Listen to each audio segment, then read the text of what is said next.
Assalamualaikum warahmatullahi wabarakatuh. Kembali lagi bersama saya Nino Larius, tentunya di channel Toko Larius Pituruh. Kemarin saya sudah membahas tentang bagaimana kita mendapatkan modal ketika usaha kita baru mulai atau masih di bawah. Saya membahas tentang usaha yang dimulai dari nol ya, bukan yang mungkin keturunan pengusaha atau keturunan wira swasta yang sudah dari zaman mbah-mbahnya dulu memang pembisnis, dari zaman orang tuanya dulu memang pedagang. Itu saya tidak membahas tentang usaha yang sudah diwariskan atau kita sudah mendapatkan warisan usaha dari orang tua ya. Yang saya bahas adalah merintis usaha dari nol. Jadi susah payahnya itu seperti apa, itu kita ceritakan berdasarkan pengalaman. Kemarin saya sudah membahas bagaimana cara mencari modal awal mulanya agar kita itu bisa minimal 1 tahun itu berjalan dulu ya. Setelah itu kan kita akan mencari batu loncatan lagi agar kita bisa berkembang ke langkah selanjutnya. Setelah usaha kita 1 tahun berjalan, kita akan mengetahui rata-rata per bulan pendapatan kita berapa ya kan? Jadi kemampuan kita itu berapa.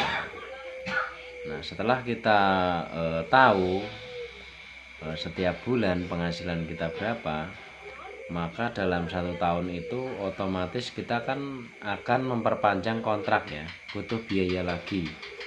Belum lagi kalau kontraknya naik.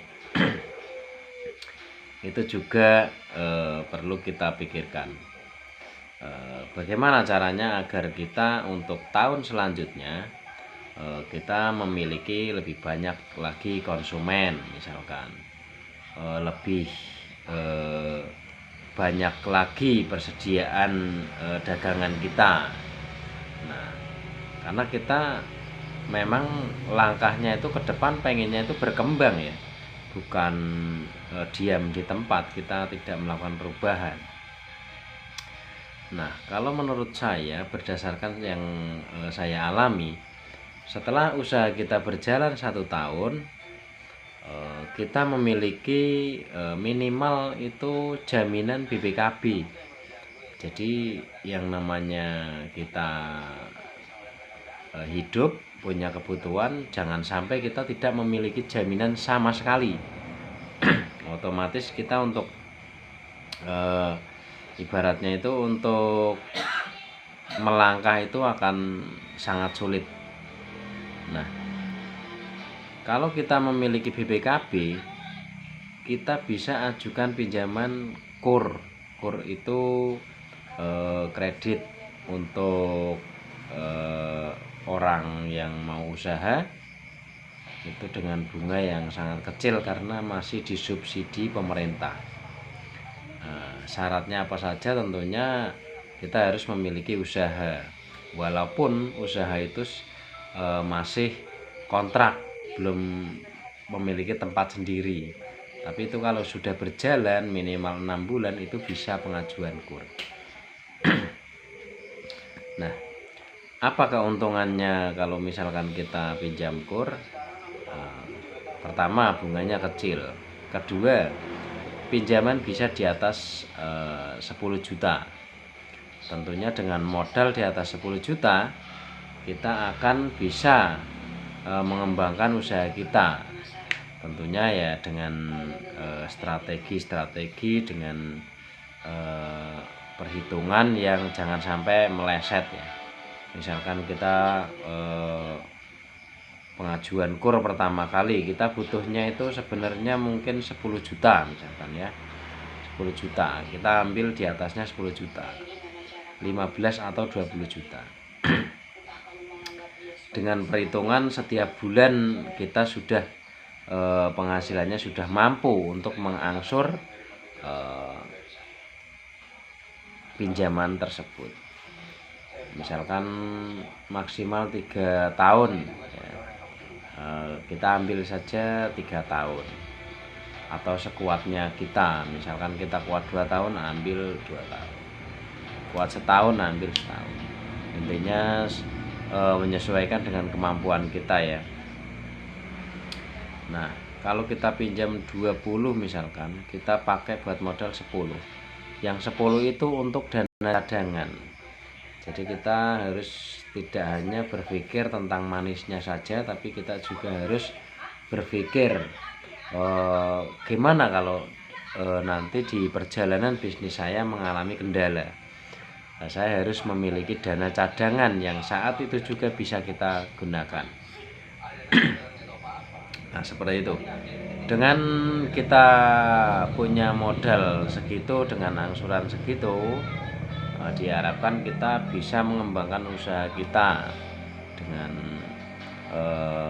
jumlah barang yang lebih komplit ya kan, mungkin juga tempatnya lebih nyaman. Itu akan menarik pelanggan atau konsumen kita. Nah, tentunya kita setiap hari itu harus membuat promosi ya. Promosi itu tujuannya untuk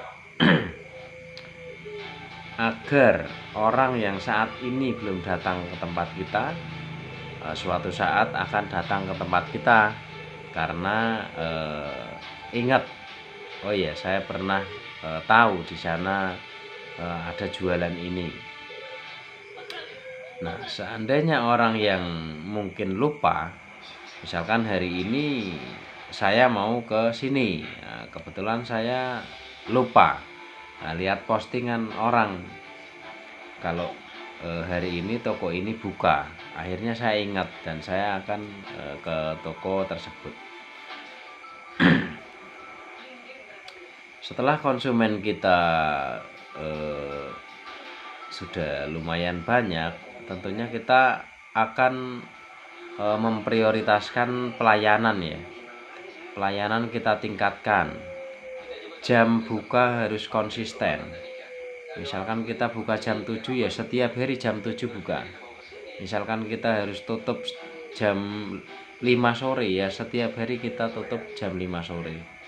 Jangan sekarang buka besok tutup, besoknya lagi buka tutup. Nah, itu tidak maksimal.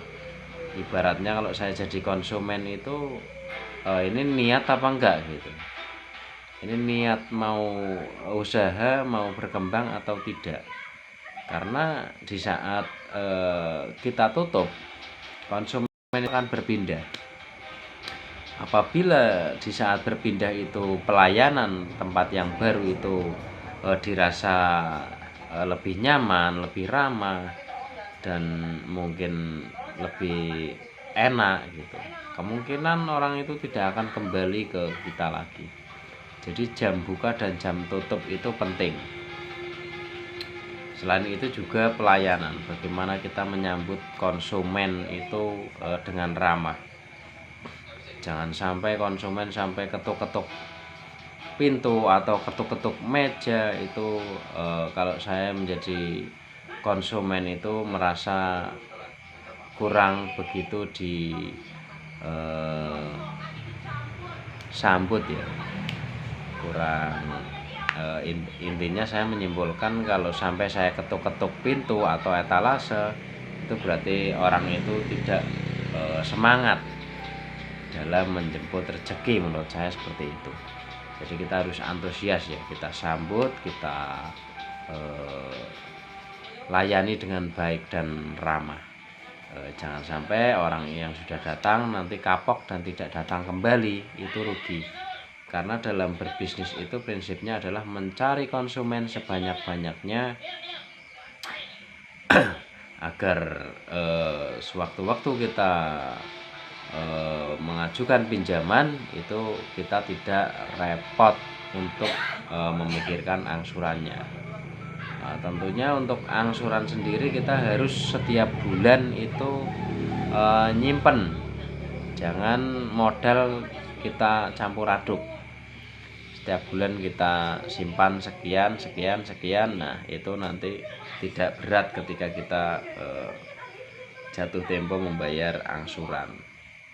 Nah begitu cara saya mengembangkan usaha ketika masih di bawah. Jadi ketika kita masih di bawah itu yang kita lakukan itu apa, langkah apa. Nah saya akan bahas di channel YouTube saya. Untuk video selanjutnya nanti kita akan bahas bagaimana caranya kita bisa melangkah ke arah yang lebih maju lagi ya. Sekian dari saya. Terima kasih. Wassalamualaikum warahmatullahi wabarakatuh.